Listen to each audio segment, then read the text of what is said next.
In the first decade of the 20th century, French author Marcel Proust started work on what the Guinness World Records would later recognize as the longest novel ever published. Weighing in at over 9 million characters, In Search of Lost Time, in French, or Remembrance of Things Past in English, proved an astonishing and philosophical rejection of realism's rules. First published just a year before World War I began, people were stunned by this rich, complex, demanding text that took time to read and was about man's relationship with time. While daringly tackling this deep subject at great length, with fastidious attention to detail and astounding craftsmanship, Proust set out to redefine the way modern novels would be written. Why? He had come to believe that the very popular realist style actually missed the point of literature, by trying to give an objective account of the world, the way a scientist might see it. Author Henry James had stressed the importance of point of view, saying that every story is somebody's story, hence that person's nature and identity should be incorporated into fiction. But Proust's groundbreaking view was that realist stories were still just stories, abstracted, intellectualized, arranged into neat structures, which is not the way that we experience reality. Reality, he concluded, was more in line with Virginia Woolf's description, an incessant shower of innumerable atoms of perception which get edited, eroded, and finally are lost over time. The story's protagonist yearns to defeat time, that predator that stalks us all, and gradually takes everything from us, ravaging youth, beauty, energy, memory, and finally, our life itself. To this end, he tries many things as he takes on the human condition, plumbing the depths of friendship, romantic love, and remarkable ideas. Yet each of these also proves subject to time. He, like his creator, also feels that our self is a serial succession of selves, not an I enduring through time, and that those earlier selves don't just vanish, but survive in our subconscious. Thus, even the self, which we think of as a fixed entity weathering the years, actually changes from day to day. Proust's novel is a quest to find some absolute that can withstand the flow of time. On top of exploring this fascinating philosophical concept, his narrator, and through him, each reader, investigates the difference between voluntary and involuntary memory in humans.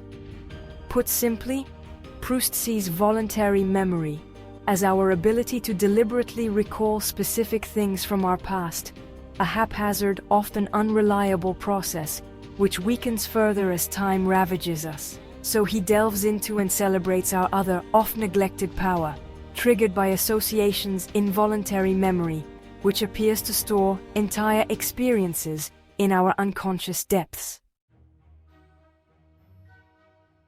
His narrator's journey through the epic tale is largely one of trying to discover how to retrieve involuntary memories, which in their own way defeat time's recall-sapping powers.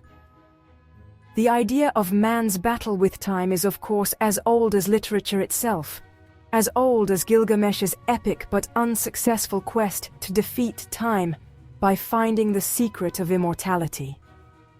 Yet Proust, who as one might expect, spent much of his life working on this ambitious magnum opus, where philosophical discourse meets fascinating narrative, was ultimately an optimist. Many see the book's overarching message as, if we can truly capture detailed, precious moments from our lives through art, in this case literature, we have, in a way, defeated time.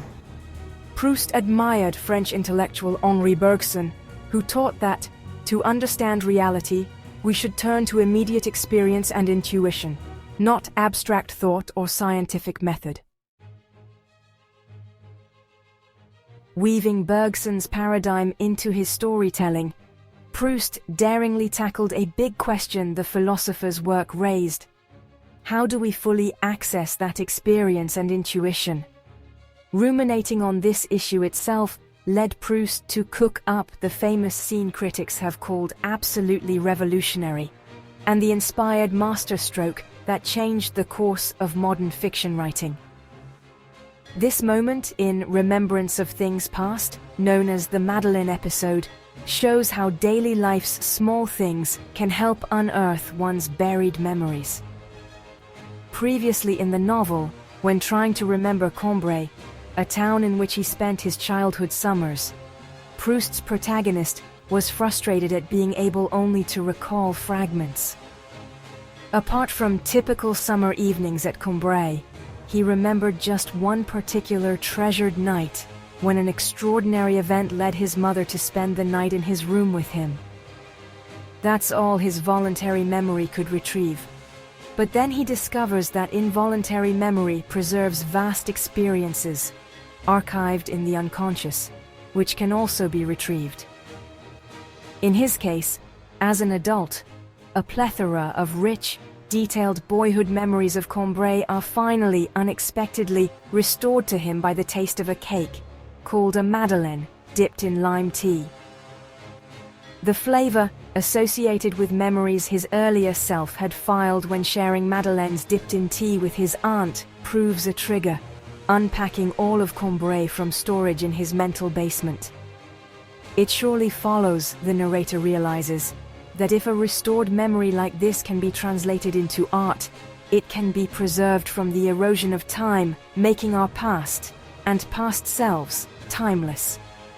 By proclaiming their transcendence of time's relentless march in this way, the protagonist and his creator gift us with the hope of ageless legacy through art. And by shifting a life story's narrative from external plot events and predictable formulaic characterization to this internal, intensely true unfolding of impressions and fragments, Proust captured real life. These two powerful achievements have made Remembrance of Things Past arguably the single most influential novel in modern fiction, empowering and inspiring bold, experimental writing from the time of its first publication till today. Have you read the longest novel ever published? Do you agree with Proust's theory of multiple successive selves? Do you think real art truly is immortal? Please tell us in the comments section below, and don't forget to like, subscribe and share to help us keep great world literature alive for all time.